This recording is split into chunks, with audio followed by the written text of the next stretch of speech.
halls of West Virginia resound with the sound of Golden Blue football. Almost heaven, West Virginia. Now let's bring on the Mountaineers. Goes around about the 50, the 10, the 5. A touchdown, West Virginia. He did it. He did it. Patrick White. Touchdown, Tay Von Austin. But Don Nehlen's Mountaineers enjoy walking in where angels feared to tread. I think you think that these guys are going to fall over dead for you. Well, I got news for you. They're going to punch you right in the mouth. It's Mountaineer pride. Nothing cheap, nothing dirty, but West Virginia football. West Virginia football. Leave no doubt tonight. They shouldn't have played the old Golden Blue. Not this night. They've done it. They've done it. A perfect season. And the Mountaineers, for the first time in history, undefeated and untied. Don Nehlen and his Mountaineers, for the second time, have finished a regular season with an unblemished mark. Ain't no stopping the Golden Blue.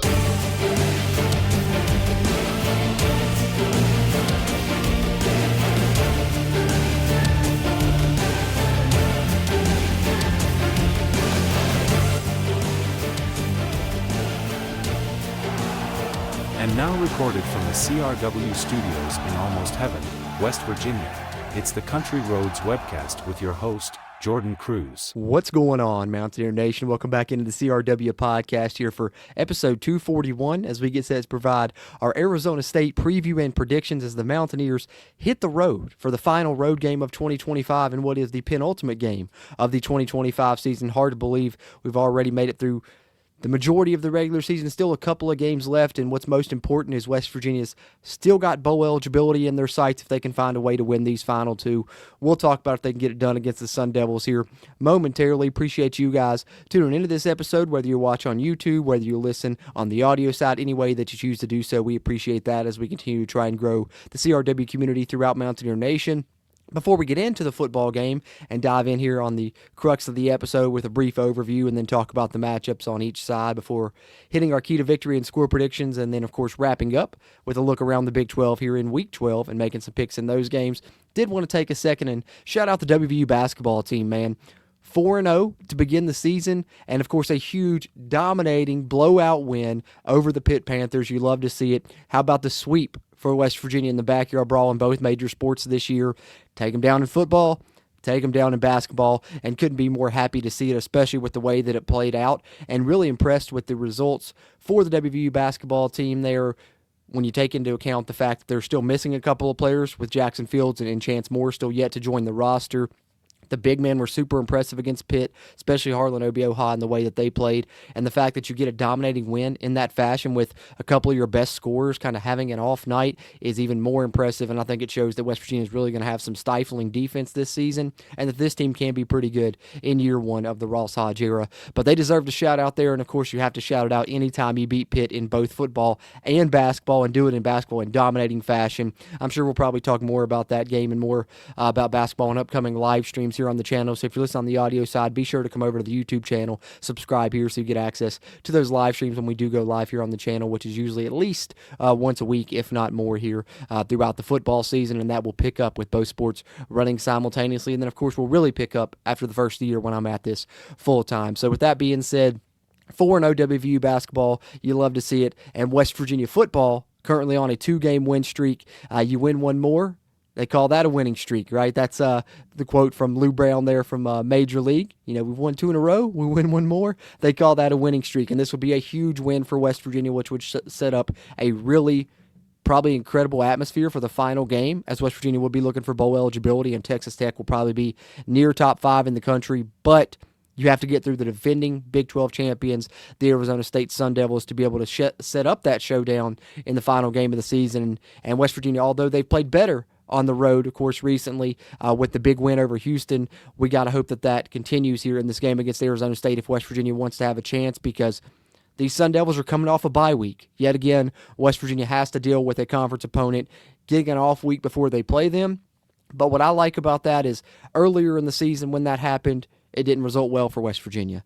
Now here we are later in the season, the same thing's going to happen, and I'm expecting better results, which will yet again just be something that shows the growth of this team, the job that this coaching staff has done. Such a great job that we're playing our best football here in November, despite everything that's happened throughout the season, injuries and otherwise. So that's super impressive, and I think that this game right here will just be another notch that tells you that how far that they've came thus far here in 2025 and how far they're going to come moving forward in the Rich Rod 2.0 era. So hoping for a good performance here in the final road game of the season. With that being said, let's dive in here a little bit and talk about it. Of course, West Virginia coming in 4-6, 2-5 in the Big 12 Conference, taking on Arizona State, who's 6-3, 4-2 in the conference. Still an outside shot of reaching that Big 12 Conference title game. They did take down Texas Tech. Let's not forget that. November 15th is the day of the game, and it will be played at 1 p.m., and it'll be televised on TNT, and then again streaming on HBO Max as well, which shout out to TNT, man. Their presentation puts ESPN to shame. I really love the games that have been on that network and hope they continue to keep that contract and maybe even put more games on their networks because they do a phenomenal job. Head coach of Arizona State here in his third season, of course, Kenny Dillingham, highly regarded and rightfully so with the incredible turnaround he did in such a short and quick fashion at Arizona State, getting them to the Big 12 title, be Big 12 champions last year, and then getting them all the way to the college football playoff in a game where they should have upset Texas, some questionable calls in that one, but Dillingham, very much a rising star, was great as an offensive coordinator, back at Oregon and other stops, and then since he's taken over Arizona State, has really built that program in a similar fashion to how Rich Rod builds his, which kind of makes sense because Dillingham talked about, when he was an offensive coordinator, studying Rich Rod and meeting with Rich Rod and learning from him, and I think that they try and play a very physical, hard edge brand of football, if you want to go there as well. I'm sure Arizona State doesn't call it that, but that's what you see when you watch that team. They're going to be disciplined, and they're going to play very, very hard, and they've found a way to win despite missing some of their best players on their offense, which let's talk about that offense. Let's get into each side of the matchups here. Let's start with the Arizona State offense against the West Virginia defense. Arizona State's offense, like I said, Kenny Dillingham still very much involved there, but he does have a lot of trust and faith in his offensive coordinator, Marcus Arroyo, now there for his second season. He worked with Dillingham at Oregon. He was the co-OC there. He was a quarterbacks coach there, really helped them develop some of the players and some of the good offenses they had there when they were with the Ducks, so they definitely have a history with one another. Now, they've had to overcome a lot this season, already coming into the year. Losing Cam Scatterboo was going to be tough enough, and, you thought, well, we'll be okay, though, because we brought in some good running backs with Raleek Brown and Kanye Udo, but the main reason being that you have, in my opinion, what is the best quarterback in the entire Big 12 and one of the better quarterbacks in the nation in Sam Leavitt. So you thought you had that to rely on. You did for the good majority of the season, but then he goes down. He's out for the remainder of the year. And your star wide receiver, who, in my opinion, yet again, best receiver in the Big 12, one of the best in the country, probably going to be a high draft pick in Jorden Tyson. You've had to deal with these games and play without him as well in the past few weeks, with he's dealing with, I believe, a hamstring injury. So West Virginia will face an Arizona State offense without their quarterback in Sam Leavitt, and yet again without their star receiver in Jorden Tyson. But that tells you how much of a good job that Kenny Dillingham has done with this program, that they've been able to win games in spite of that, including their most recent game prior to their bye week where they won an absolute battle with Iowa State. No Sam Leavitt, no Jorden Tyson. They really relied heavily on that run game with Raleek Brown and the quarterback, we'll see, Jeff Sims. So much so that he set a school record with 228 yards rushing, the most ever by a quarterback at Arizona State. They gave him 29 carries, so you certainly have to be ready for the QB run game in this. A lot of those were just design runs, not a lot of reads involved, a lot of Q power, Q counter, stuff like that, just straight runs for Jeff Sims, who's very talented as a runner. A lot of experience in college football, a veteran, been at multiple programs, was at Georgia Tech before Arizona State. So you definitely still have to be concerned about this Arizona State offense. I say all that to say, despite them not having Sam Leavitt and Jorden Tyson, they are still formidable, and they will find ways to move the football. You can see they average 409 yards per game, and they're top 5 in the Big 12 in rushing offense with 188 yards per game running the football. One big reason for that is Raleek Brown.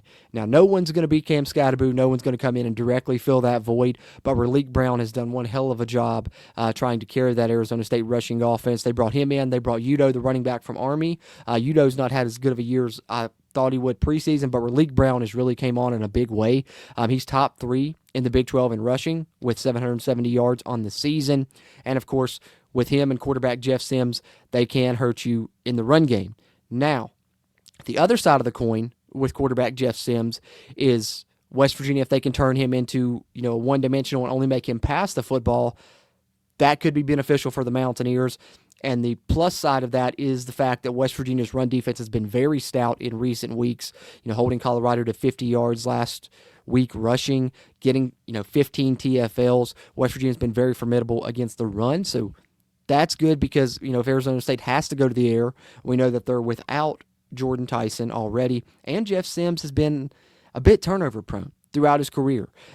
30 career interceptions versus only 33 career passing touchdowns. And for his career, if you average out his completion percentage, he's right around 56, which is not very good in the passing game. So definitely more of a run-first guy, more of a running threat. And if West Virginia can continue their good run defense, force him to pass the ball, that could help out on this side of the matchup. But the two main targets I would look to if he does go to throw the football, number one will be the tight end, Mountaineers. 6'4". He's got two big targets that he'll probably highlight here in this game. Since Tyson went out, he's their leading receiver. 31 receptions, 349 yards, and 3 touchdowns. Definitely keep an eye on the tight end there. And then they have another tall target in Malik McLean, 6'5" guy, so we'll have a size advantage on every player on the West Virginia secondary, essentially. And he had 7 receptions for 159 yards in the game against Houston. Kind of was one of the main guys they tried to feature once Tyson went out. Been a little bit quiet since then, but certainly has the capability to get it done. So watch out for those two pass catchers. I think for West Virginia on this side, game plan probably pretty similar to what you showcased last week. Get after the quarterback, try and get some TFLs, try and get some sacks. But goal number one for Zach Alley is probably going to be to pack that box and force them to throw the football. And I think that would be a recipe for potential success for West Virginia if they can hold up in the back end. And we saw last week against Colorado, West Virginia as a team have their highest coverage grade of the season. And I think a lot of that is because they were able to pressure the passer. One hand feeds the other in that category. So we'll keep an eye on how West Virginia holds up in the trenches. If they're able to force TFLs, if they're able to get in the backfield some and get some sacks after shutting down the Colorado rushing attack, then you got a chance here. But for now, I will call this one a slight edge to Arizona State just because even without Jorden Tyson and Sam Levitt, they found ways to win against Iowa State, before their bye week. And because the fact they had that off week, Kenny Dillingham's a really good offensive mind. He's probably came up with some stuff that they can hit us on at least early until we adjust, because they'll probably show us some things that we haven't seen yet, is what I'm afraid of on this side of the ball. But that's kind of some thoughts on that side of the matchup. Let's flip it over. Let's talk about the West Virginia offense against the Arizona State defense, which the Arizona State defense, led by defensive coordinator Brian Ward, here in his 3rd season with the Sun Devils. They're currently allowing 24 points per game and 335 yards per game. But the key here is something that we have to keep an eye on in this game, because what does West Virginia want to do? They want to run the football. What does Arizona State like to do? Stop the run, man. We're talking about the number 2 rushing defense in the Big 12, behind Texas Tech, who, of course, is way up there, but they're only allowing 123 rushing yards per game. So that's kind of a battle of the wills there, if you will. The irresistible force meets the immovable object. Can West Virginia find a way to run the football enough against a stout Arizona State run defense is one thing to keep an eye on this side of the ball. Now, when West Virginia does drop back to pass, you won't see a ton of blitzes coming from Arizona State, but despite that, they still do a good job of pressuring the passer with only bringing 4 down linemen, and that's because they have a very talented defensive line and guys that can create havoc despite not needing to blitz.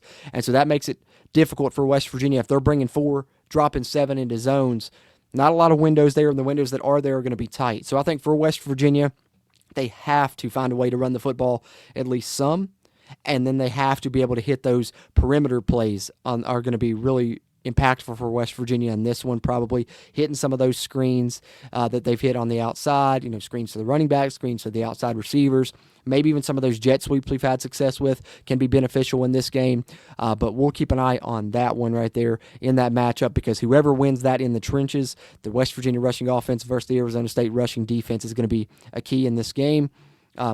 The star players on that Arizona State defense, I mentioned the defensive line. C.J. Fight is a big man in the middle to worry about. They got a lot of defensive linemen that can get after the pressure. But to me, it's linebacker Keyshawn Elliott and defensive lineman Prince Dorba. Both of the two are in the top 7 in the Big 12 in tackles for loss. Keyshawn Elliott has 10 tackles for loss to go with 77 tackles and 4 sacks. So he's all over the place on that Arizona State defense. And Dorba, not far behind, 7.5 TFLs of his own, and also has 4 sacks, and he's someone that's battled injury at times, but still has been able to get that done. So watch out for those two guys, and just hope that the West Virginia offensive line really does a good job communicating, really does a good job, holding their own against, a talented front four of Arizona State that's going to try and get after you. They want to be physical just like you do, so you really need to show that hard edge mentality here in the trenches to find a way to move the football. I think right now this is Arizona State's slight advantage on this side as well. Coming off the bye week worries me, what they're going to be able to, scheme up against some of the things West Virginia has been successful with on offense in recent weeks.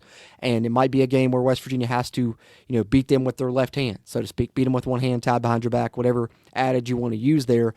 West Virginia may not be able to run the football. They may have to make some plays in the passing game. You may not be able to have success with the plays you've had success with over the past 2 weeks during this win streak, because that's on tape and Arizona State's had a bye week to study it. So we'll see what happens. I definitely think this is going to be a heavy adjustment game on both sides, where West Virginia has to make adjustments and then find new ways to move the football or find new ways to stop Arizona State from moving the football on the other side. So that's kind of how I see things on each side of the ball in this one, and some players to watch for the Sun Devils, which brings us to key to victory. And then I'll talk my score prediction for this one, which my key to victory, I think it's whoever wins the passing game battle and doesn't have mistakes, eliminates turnovers while doing that. Because when you look at Arizona State, when we talked about that side, they want to run the football. West Virginia is going to try and make them pass the ball. Same thing on West Virginia's side when they have the ball. Arizona State, top 2 run defense in the Big 12. They're going to try and stop the run first and foremost and force West Virginia to pass the ball. So ideally, at the end of the day, when you're looking at the box score in this game, you're looking at the team stats from this game, I think there's a good chance that whoever is able to pass the football more efficiently, I will say, not necessarily who has the yardage advantage, but who was more efficient, who didn't turn the ball over, who was able to get, a few chunk plays here and there. I think that's going to be a difference. So I think winning the passing game battle while minimizing mistakes will be the key to victory in this one for West Virginia. That's what I'm going with for my key in this one, which brings us to score predictions. Time to talk about if I think the Mountaineers will get it done here against the Sun Devils. And you know what? I think that Arizona State has the home field advantage. I think Arizona State has an advantage coming off of a bye week. But I'm riding high on the Mountaineers right now. I picked us last week and we got it done. I don't want to break that juju. I want to keep that going here. I'm going to be a little superstitious, so to speak, I guess, here with this pick, because I'm going to roll with the Mountaineers to get it done again and hope I can speak that into existence. Arizona State, at the time of this recording, I think is favored by around 11.5 points. I certainly think, if nothing else, West Virginia will definitely cover that spread. I expect this to be potentially a one-score game. It's kind of what I'm looking at with this one. I think with Arizona State, if they had Jorden Tyson, it might be different. If they had Sam Levitt, it would certainly be different. But I think that Arizona State, with Jeff Sims, wants to run the football. West Virginia's been very good rushing defense. If they keep that up, that's going to give them a chance. I think Scotty Fox has shown he's poised on the road. I think, if the run game's not working, he'll be able to make some plays to get it done on offense, just enough for West Virginia to win that passing battle that I talked about and maybe make a big play here and there. And I think what's most important to me that makes me want to pick West Virginia in this game is I think Scotty Fox is more efficient than Jeff Sims. Now, obviously, Scotty Fox has a smaller sample size versus Jeff Sims, who's very experienced, but go back to those numbers I told you earlier. 33 career touchdowns versus 30 interceptions for Jeff Sims. I think you got a great chance to get at least one turnover, potentially the 2 or 3 Zach Alley looks for on defense, and I think you'll need those if you're going to win this game. And also the career 56% completion percentage for Jeff Sims isn't the greatest. If you stop the run, you got a chance to get some stops in general in this game, and then maybe some turnovers if you force them to throw the football, whereas Scotty Fox, I know he had the 2 interceptions last week, one on a 4th down, not that troublesome. The other one was tipped, but the 2 games prior to that, he had 0 turnover-worthy plays even, much less, being turnover prone. He was the complete opposite of that. So I give us a little advantage on that side of things as well. And because of those things, I think West Virginia finds a way. I think that this game is tied up late. I think Scotty Fox puts together a drive. I think Cade Hensley boots one through the nets, and West Virginia sneaks out of Arizona State with their 5th win of the year, and they got a chance to fight for bowl eligibility in the final game of the season. That's what I'm hoping for. I could see it going either way, but I'm trying to speak it into existence, and I'm going with a 24-21 West Virginia victory on the road in Tempe. Let's hope it happens, but should be a fun game and a hell of a battle either way. And that pretty much wraps up the discussion points that I had and what I wanted to cover as far as the Arizona State preview and prediction side of this episode. But we got to wrap up with, a great segment that we always like to, and that's our Around the Big 12 segment where we're going to go through the Week 12 slate. Hard to believe we're already there, and take a look and make some picks in the games this week around the conference. So let's do that here before we wrap up episode 241 of the CRW podcast, which I appreciate you guys tuning into. Like I said, whether you're on YouTube, whether you listen on the audio side, you can find us on any podcast platform, Amazon, Apple Music, iHeartRadio, Spotify, you name it. Just search Country Roads Webcast. Leave us a rating there, and we appreciate that. That helps us grow on that side of things. Those of you that watch here on YouTube, you can help us out by hitting that thumbs up button, just taking a second, hitting that like button, helps us a ton with that YouTube algorithm, and be sure you're subscribed to the Country Roads Webcast to stay up to date on your WVU sports news. And shout out to our friends over at WVSN and BGS for hosting our episodes on their websites as well. With that being said, let's hit the Around the Big 12 segment, and we can call it an episode here. Some games to pick around the conference on an all-Saturday slate, no weekday games this week, so we'll lead it off with at noon, Kansas State at Oklahoma State in Stillwater on ESPNU. I mean, I just can't pick Oklahoma State this season, man. Kansas State, I think that they'll win this one and probably win it going away. Even though it's on the road in Stillwater, Kansas State gets it done. Give me the Wildcats to get the win there in that one. Next game there is going to be our game of the week, so we will come back to that. Of course, we talked about the Mountaineers and the Sun Devils. One more reminder on the time there. It's a 1 o'clock Eastern kick. You can find it on TNT and on HBO Max. Then we got UCF traveling to Lubbock at 3:30 for a game that will be televised on Fox there. UCF, I just don't think they got nearly anything for Texas Tech. You guys know how I felt about Texas Tech all season. Still feel like they're head and shoulders above pretty much all the other teams in this conference. I think they showed that last week in the win over BYU, and I think they'll win another one and win it handedly over UCF. Give me Texas Tech to win that one. Then a couple of night games in the conference. We have Utah traveling to Waco to play Baylor in a 7 Eastern kick that'll be televised on ESPN2. Now, this being a night game, being at Baylor, Utah having to travel there, I think that this makes it a little bit more of a toss-up than what you'd expect, probably. I think Baylor will probably hang into this thing. Dave Aranda is still trying to coach to stay off that hot seat a little bit, but I think Utah is just a little bit too much for him. I think Utah gets it done and gets the win there at Baylor, although I hope I'm wrong and would love to see Baylor pull the so-called upset there at home in that game. And then the other nightcap, it'll be a late one. If you want to watch this one, stay up late there because it's 10:15 Eastern kick in Provo. Be televised on ESPN as the TCU Horned Frogs head out there to take on the BYU Cougars, who are looking to bounce back after falling to Texas Tech last week. They face another Texas team this week, and I think that they'll be hungry and ready to right the ship and get a win here over TCU. So give me the Cougars. Of course, pro BYU podcast, as we always say here, so no surprise there that I'm going with BYU to get the win over TCU, which brings us to our game of the week here in Week 12. Not a ton of great matchups in the conference, but Cincinnati's still a team that's up there in the top of the standings, looking to maybe sneak into that Big 12 title game and play potentially Texas Tech. But they'll have to go through Arizona first. It is at home. They should have a great crowd for this one. Noon kickoff there at Nippert Stadium in Cincinnati. It'll be televised on Fox Sports 1. Cincinnati favored, but I'm telling you what, I'm going with the upset pick here in my game of the week pick. I don't know why, but I think that Arizona, a little bit better than people expected this year. They're still, kind of that middle tier of the Big 12, where Cincinnati's shown to be, more top tier. But Cincinnati's had a pretty manageable schedule, and I think that Arizona is going to go in there and surprise them. I think Cincinnati's, looking ahead, thinking, hey, we got a couple games left. We can get to the Big 12 title game. I think Arizona is going to play spoiler. I think they'll not only cover, I think Arizona wins. Give me Arizona on an upset here. Picking an upset in the Big 12 game of the week. Let's go. Let's hope it turns out. But there it is, guys. game picks for Week 12 and our final segment here on episode 241 as we get set to put a bow on this one. Appreciate you guys tuning in to the Arizona State preview and predictions episode here. Final road game of the season and the penultimate game of the 2025 season in general. Hoping for another positive result. Can we make it 3 in a row? That would be incredible. Can't say enough about the job this staff has done already with the football they have West Virginia playing here in November.